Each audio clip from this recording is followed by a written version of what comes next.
Hello everyone, welcome back to the channel, and I hope you are all doing well. Today I want to share with you my tips for setting an elegant table. And by elegant, I do not mean expensive. A beautiful table setting can be had without breaking the bank.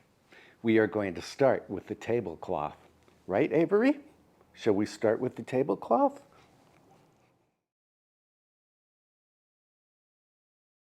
You can find tablecloths for reasonable prices at estate sales and thrift shops. Just be sure to open the cloth fully before you purchase it in order to make sure that it is free of stains. Select a cloth that complements the colors of your dining room and tableware. A white cloth goes with everything, so that is what I most often use. To remove wrinkles, I put my cloth and a damp towel in the clothes dryer. At low heat, the wrinkles are removed in about 10 minutes.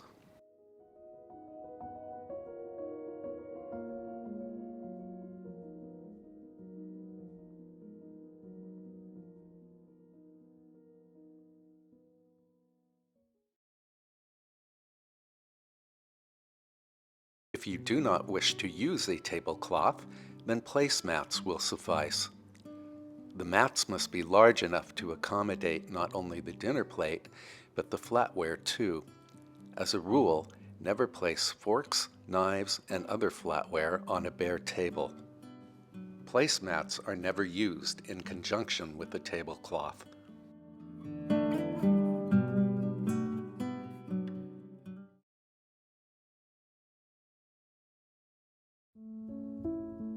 A centerpiece is the focal point of the table.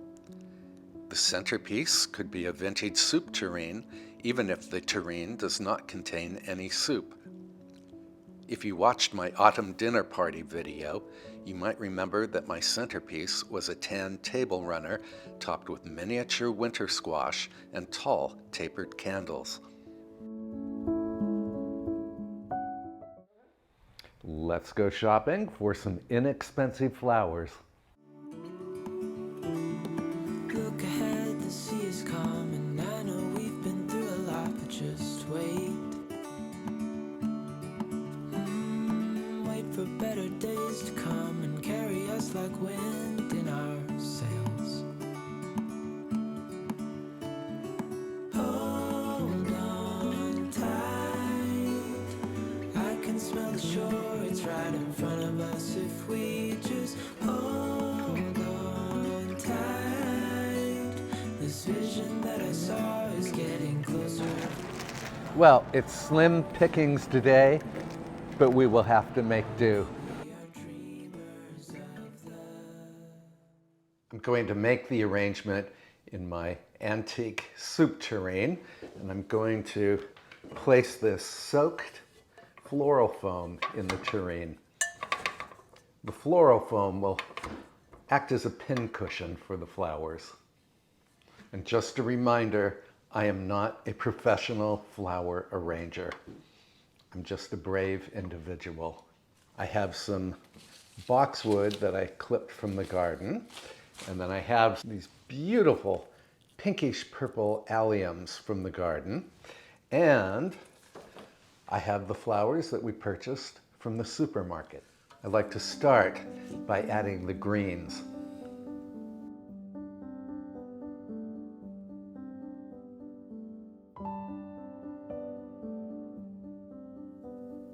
Green hydrangea.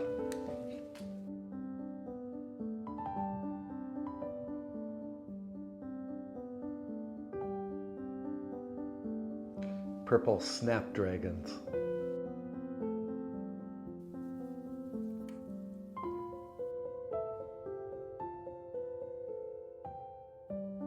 White snapdragon.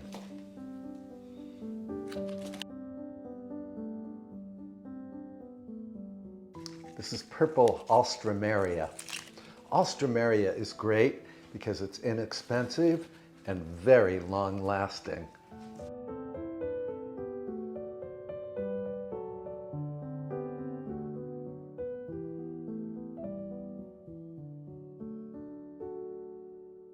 These alliums, I think, will really set off this arrangement. And they were free because I grew them. White chrysanthemums with a very cool green eye.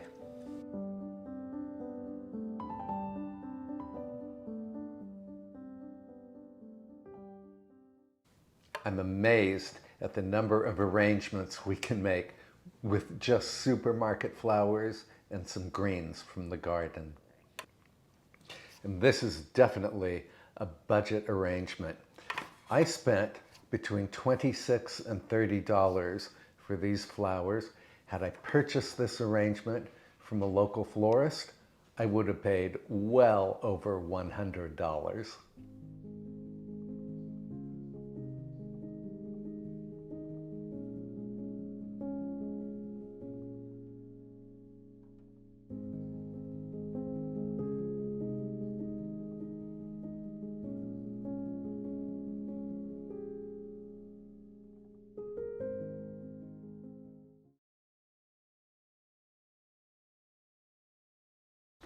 For dinnerware, I try to select pieces that are timeless as opposed to trendy.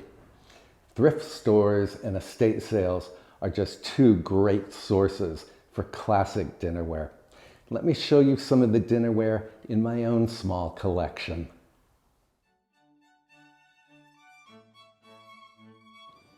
This is Minton china from the 1930s. The pattern is called Ardmore. And here is blue Spode from Italy.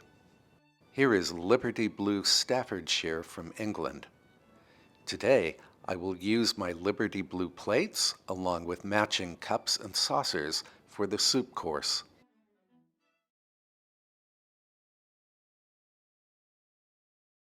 Flatware refers to forks, knives, and spoons.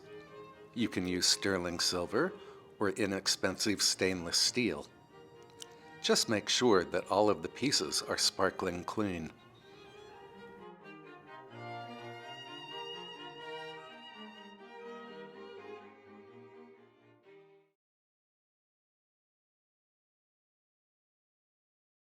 I always use cloth napkins. You can find good deals on napkins right on Amazon. I like to use napkins that match the rim of my dinner plates. Gold napkins for gold-rimmed plates, and so on. Since my Liberty plates have a dark blue rim, I'm using dark blue napkins today. Of course, the napkins must be free of wrinkles, so be sure to iron them. Or toss them into the dryer along with a damp towel, just as we did for the tablecloth.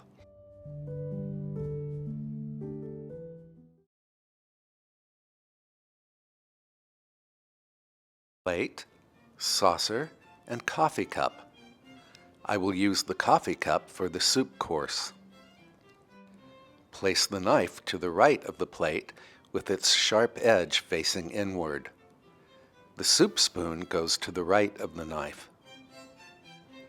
Forks go to the left of the plate, arranged from outside to in according to when they will be used. As my salad course will be served after the main course, I am placing it to the right of the main course dinner fork. Place the dessert spoon above the plate with its handle towards the right. If a dessert fork is required, place it above the spoon with its handle towards the left. Place the napkin to the left of the forks.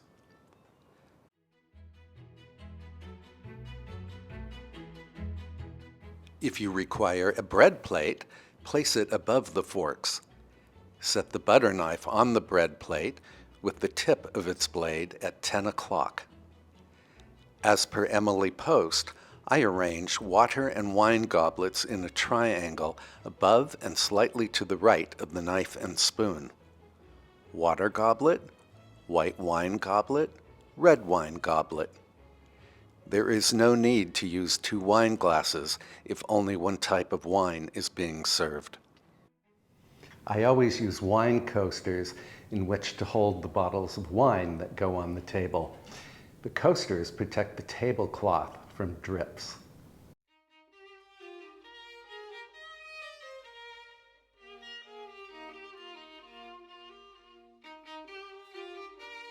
In addition to the wine, I like to have pitchers of water on the table.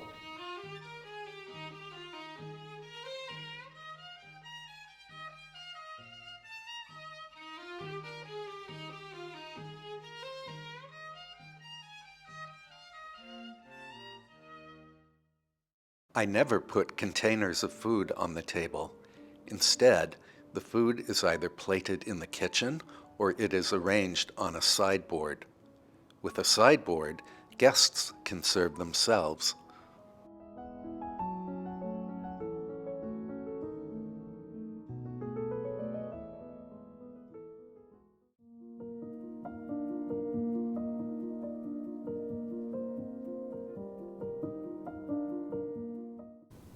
I hope this video was useful to you in some small way. I'll admit that my own personal style tends towards the formal. With everyday life being so uber casual these days, I think a dinner party should offer a touch of the opulent. Also, making a special effort to set an attractive table tells guests that you really do care about them. Thank you so much for watching, and I will see you in next week's video. Bye for now.